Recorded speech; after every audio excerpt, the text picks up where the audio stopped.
Correction de la deuxième partie de la page 218, calculer dans un repère du plan. Il y a juste deux exercices, les exercices 4 et 5. Le premier est un vrai-faux justifié plus exactement. Évidemment, le plus important, c'est la partie justification. Alors, on travaille dans un repère orthonormé. On vous donne 4 points ABCD. Est-ce que c'est vrai que ABCD est un parallélogramme? Cette question-là, c'est une question à maîtriser absolument. C'est vraiment pas compliqué. C'est vraiment même vraiment facile. Il faut savoir faire absolument. Et puis ensuite, calculer la norme d'un vecteur. Bien.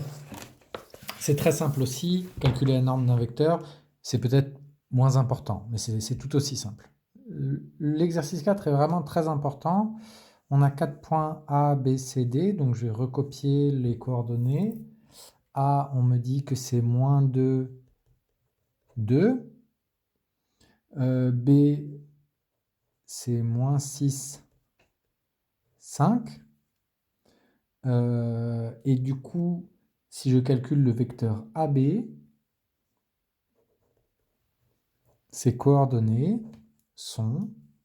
Alors je vais regarder, pour aller de moins 2 à moins 6, je retire 4. Pas besoin de détailler la formule, hein. Je rappelle la formule, c'est pour trouver le moins 4, on fait xb moins xa. Je vous laisse vérifier, mais ça fait bien moins 4. Mais l'interprétation, la manière dont je fais ça moi de tête, c'est de me dire pour aller de moins 2 à moins 6, je retire 4. Pour aller de 2 à 5, je rajoute 3. Et voilà les coordonnées du vecteur AB. Pour être sûr de ne pas me tromper, je vais faire un petit croquis. Voilà ce qui ressemblerait à un parallélogramme. Alors disons que A est là, B est là, et pour qu'il s'appelle ABCD, on disposerait les points comme ça. Et donc pour avoir un parallélogramme, il suffit de vérifier que le vecteur AB, c'est le même que le vecteur DC. Attention à l'interversion dans l'ordre des lettres. Et donc maintenant, je vais calculer DC, donc je vais faire la même chose, mais je vais mettre D d'abord. Les coordonnées de D, c'est moins 3, moins 1. Et les coordonnées de C, c'est 1, moins 4. Je calcule les coordonnées du vecteur DC maintenant. Vecteur DC a pour coordonnées. Pour aller de moins 3 à 1, je fais plus 4. Et pour aller de moins 1 à moins 4, je fais moins 3. Bien. Est-ce que, comme sur le dessin, on a AB égale à DC? Ben non. En fait, vous voyez que on a AB égale à CD. En fait, si j'avais calculé CD, je peux le refaire, hein, mais il faut savoir le retrouver à partir de DC. Ça va faire moins 4 plus 3. Ça change les signes. D'accord? Et donc, il y avait un petit piège dans cette question, mais il faut savoir absolument faire le distinguo. La réponse, c'est que c'est faux. ABCD n'est pas un parallélogramme.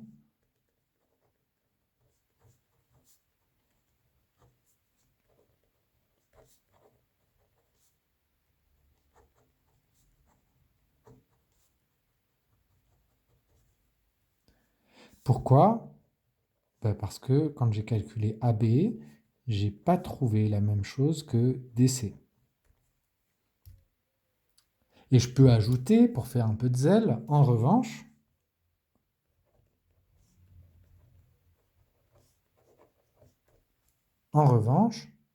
je peux dire que vecteur AB égale à vecteur CD, et donc il y a bien un parallélogramme, mais c'est ABDC.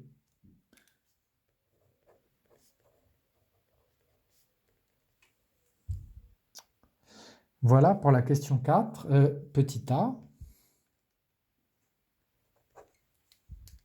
Et je passe à la question B. Alors, question B, on veut la norme de moins 1, 2. Donc, le vecteur U a pour coordonnée moins 1, 2. Comment on fait pour calculer sa norme?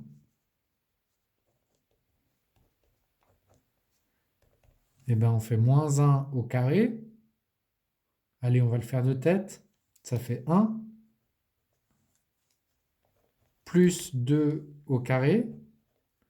Le tout sous une racine carrée. Ça fait racine de 5. Et par racine de 3.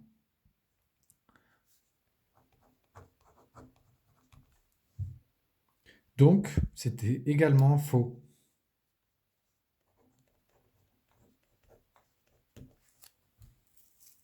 Je passe à l'exercice 5.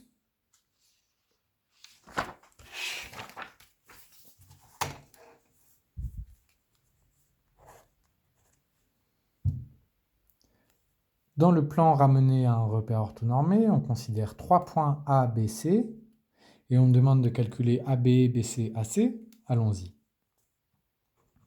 A a pour coordonnée moins 2, 0. B a pour coordonnée 1, 1. C a pour coordonnée 0, 4. Et je vais calculer AB. Alors, AB, je passe de A à B, donc ça veut dire plus 3 pour les X, plus 1 pour les Y.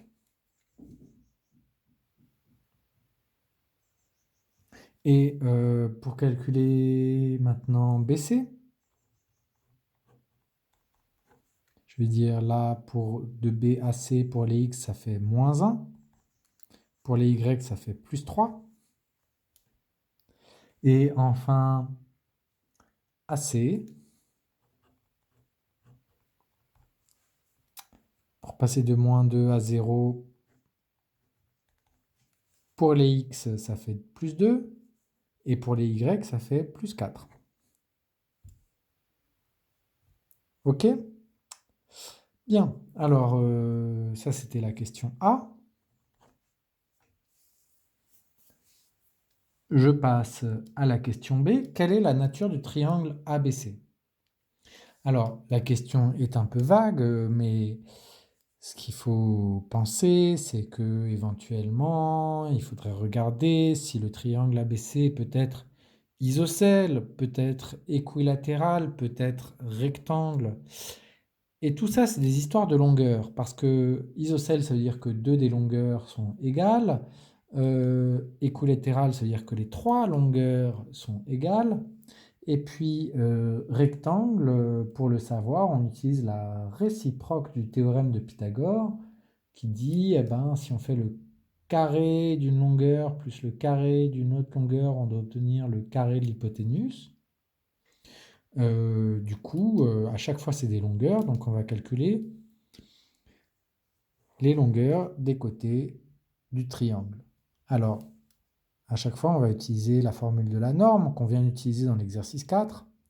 Et donc, la norme de AB, ça va faire, on va faire 3 au carré plus 1 au carré et mettre sous une racine. J'abrège les calculs. 3 au carré, 9, plus 1 au carré, 10. AB égale la racine de 10. BC, moins 1 au carré, 1, plus 3 au carré, 9, donc 1 plus 9, 10. À nouveau, racine de 10. Oh, ben déjà, il est isocèle. On a deux carrés qui ont la même longueur, deux côtés qui ont la même longueur. Enfin, AC, 2 au carré plus 4 au carré, ça fait 4 et 16, 20, et je mets sous une racine. Alors, il n'est pas équilatéral, mais on peut se faire une dernière remarque, c'est que il est peut-être rectangle quand même. Alors, quels sont les petits côtés et quelle est l'hypoténuse? Ben, vu que j'ai calculé les longueurs, je le vois bien. L'hypoténuse, c'est AC. Hein. Donc, on vient de dire il est isocèle, c'est sûr, on a deux côtés qui en font la même longueur, mais peut-être qu'il est même rectangle isocèle. Vérifions. Si je fais AB au carré plus BC au carré, j'obtiens, alors AB carré, ça fait 10, BC carré, ça fait 10. Et vous voyez que je n'ai pas eu à utiliser ma calculatrice à aucun moment pour obtenir une valeur approchée de la racine carrée de 10. Au contraire, j'aurais risqué de me perdre. Hein. Si jamais j'avais utilisé une valeur approchée de la racine carrée de 10, j'aurais pu me perdre et me dire, tiens, après ça, j'utilise le carré de la valeur approchée, combien ça fait, je dois recopier la formule dans ma calculatrice, je vais accumuler les erreurs à force d'arrondi. Alors que ça fait 20, il n'y a aucun problème.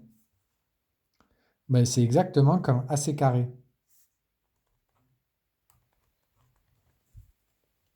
Et donc, d'après la réciproque du théorème de Pythagore, le triangle ABC est rectangle en B.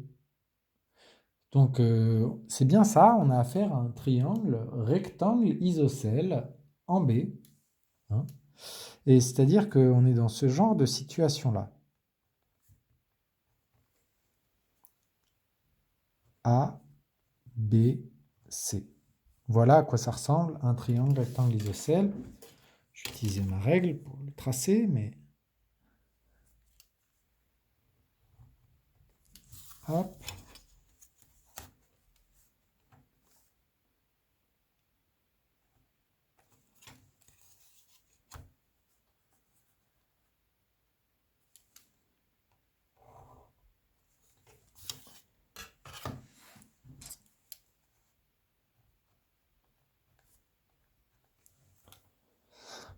Voilà.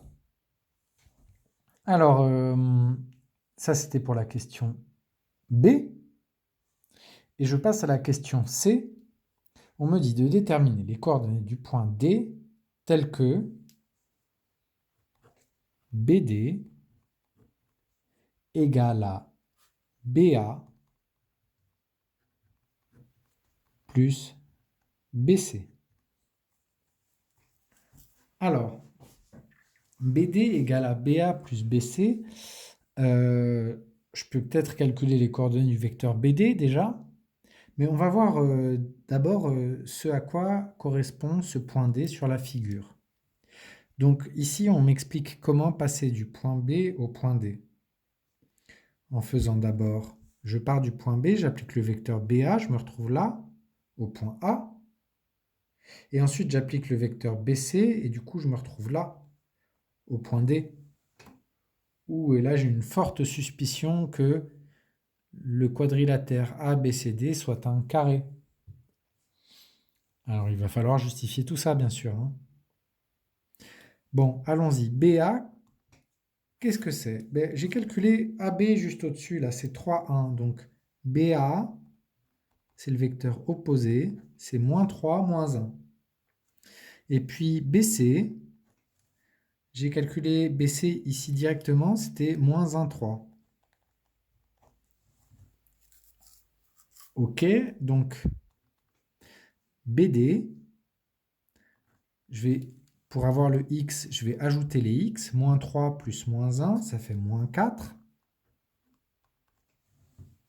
Et puis, moins 1 plus 3, ça fait 2. OK, mais j'ai calculé le vecteur BD.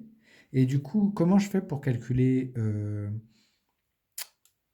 les coordonnées du point D? Eh bien, je sais que la formule qui me permet de calculer les coordonnées d'un vecteur BD, c'est xd moins xb et yd moins yb. Donc xd moins xb, c'est ça. C'est moins 4. xd moins xb égale à moins 4. Et yd moins yb, c'est égal à 2. Bien, du coup, XB et YB, je les connais. Ils sont marqués là, c'est 1 et 1. Ok, j'ai plus qu'à remplacer. XD moins 1 égale à moins 4. YD moins 1 égale à 2. Et là, je peux en déduire la valeur de XD. Ça va faire moins 3, je rajoute 1. Et YD, ça va faire 3. J'ai rajouté 1 aussi. Et donc, je peux conclure, j'ai calculé le XD et le YD. J'ai calculé donc les coordonnées de D. C'est moins 3, 3. Alors, quelle est la nature du triangle ABCD? Pour être sûr de ne pas me tromper, je peux dire, je peux chercher peut-être la meilleure argumentation possible, la plus efficace, la plus concise. J'ai déjà démontré que c'est un triangle rectangle et isocèle ici. Alors si jamais j'arrive à montrer que ABCD est un parallélogramme, hein, j'aurai un parallélogramme avec un angle droit, donc c'est un rectangle. Un parallélogramme avec un angle droit, c'est forcément un rectangle. Et deux côtés consécutifs égaux, et donc c'est un carré. Donc j'ai plus qu'à montrer qu'il s'agit d'un parallélogramme. Pour montrer que c'est un parallélogramme, comment fait-on? Eh bien, c'est la question qu'on a vue à l'exercice 4, question A. On calcule, par exemple, vecteur AD et on montre que c'est la même chose que vecteur BC. Hein. Si le vecteur AD est égal au vecteur BC, alors c'est que ABCD est un parallélogramme. Alors, je vais calculer AD. Hein, et donc, je vais faire, pour passer de moins 2 à moins 3, on fait moins 1. Pour passer de 0 à 3, on fait plus 3. Ok, donc AD a pour coordonnées moins 1, 3. Je revérifie sur le dessin. Moins 1, 3 comme ça. Et pour BC, qu'est-ce qu'on avait trouvé comme coordonnées? On avait trouvé moins 1, 3.